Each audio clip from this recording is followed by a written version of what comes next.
So your life sucks and you want to make it better. Well, get in line. As much as we wish we lived in a universe where anything is possible and everything is magical, we are confined to this simple existence called the human experience. Even though I wish we weren't. Wizarding world. Be that as it may, there are ways to enjoy this life and find fulfillment and purpose. One of those ways is to read books. Not just any types of books. I'm talking about self-help books. Although fantasy does help us forget the horrors of the world and live in something that we perceive to be perfect.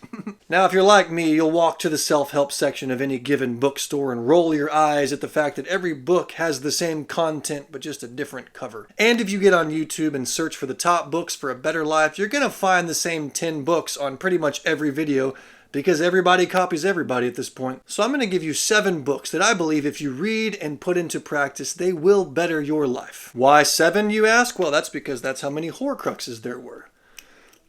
Let's begin.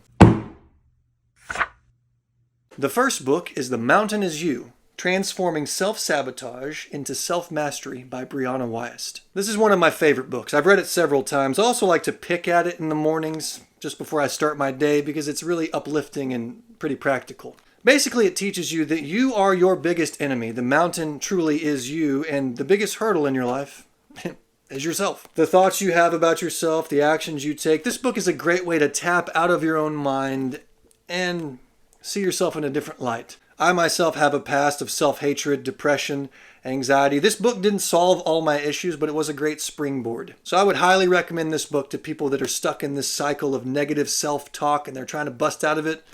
It's a great starting place. The second book on our list, and you may laugh at this book, but who cares? Greenlights by Mcconaughey. Say what you want about Matty, but he can tell a freaking story. And he's very encouraging.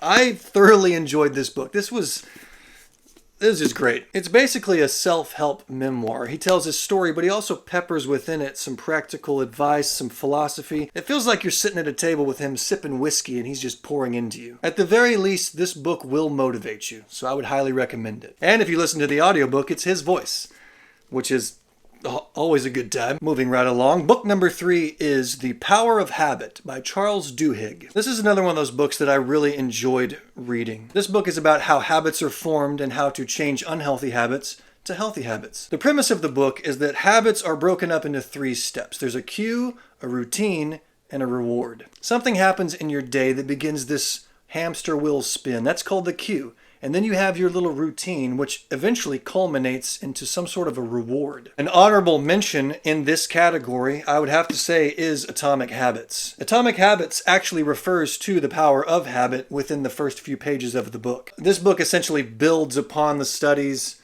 and the information of the power of habit. So I would recommend both of them, but if you have to pick between the two, go with Atomic Habits. Book number 4 is Awaken the Giant by Tony Robbins. Say what you want about Tony Robbins, but he's been in the game for a long time. He's helped millions of people, and he writes good books. This is a beast of a self-help book. It is over 500 pages long, but every page has practical wisdom and advice. This is another one of those books I like to read in the morning just so my day is starting off on the right path. I'll say this also, if you read this book and take the advice, don't just read it cover to cover, but fill out the little forms it has, take the quizzes, use the advice, it's going to change your life. So if you're going to read any book out of this list, read this one. Book number 5 is in the financial category, and while there are so many financial books, this one had the most practical wisdom for me at least. It's called Broke Millennial Takes on Investing by Erin Lowry. This is kind of a series of books, if you will. The first book is just called Broke Millennial. I would recommend that one as well. The thing about investing is that some of the lingo is hard to understand, and most investing books are written thinking you already know what they're talking about. This book does a great job of breaking it down for the dum-dum like myself. This is another one of those books that you don't just read cover to cover and then you're done. You take your time with it. You take the necessary steps. It'll help you out. But maybe investing is not your thing. You just want to figure out how to be better with finances in general.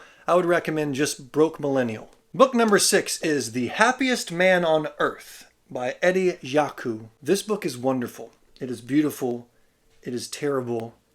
It is sad.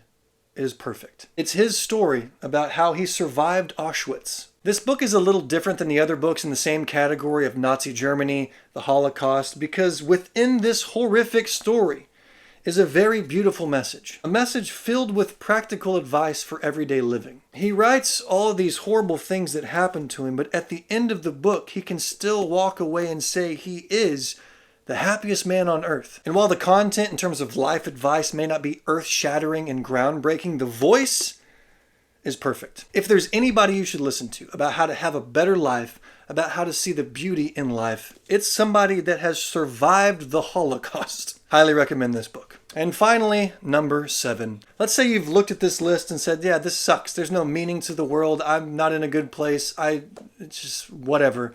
This next book is for you. It's called The Myth of Sisyphus by Albert Camus. This is a very short read, but basically it's about even if the world and the universe has no purpose, has no meaning, there is still reason to be alive. Albert Camus was a famous philosopher in the mid-1900s, and this is probably his best work. If you don't know who Sisyphus was, he was a character in mythology who was cursed by the gods to eternally roll a boulder up a hill. The boulder would get to the top of the hill, it would fall back down, and then he'd have to start back over for eternity. Sounds horrific. This book is called The Myth of Sisyphus because if you take the advice within the pages of this book, even if you're Sisyphus and having to eternally roll a boulder up a hill, in other words, your life has no meaning and no purpose, you can still look back at your life and smile. Like I said, we can't live in a fantasy world. We're stuck in this reality, but hopefully these 7 books will help you along the way. One thing to keep in mind when you're reading self-help books, quality over quantity. I hear people talk all the time, I read 100 books this year. Oh, you did? What'd you learn? Nothing. Okay, that sounds about right. It doesn't matter how many books you read in a calendar year. It only matters what you learned from those books. That about wraps it up for this video. What are some books that you've read that have changed your life? Drop them in the comments. Give me a follow. We'll see you in the next one.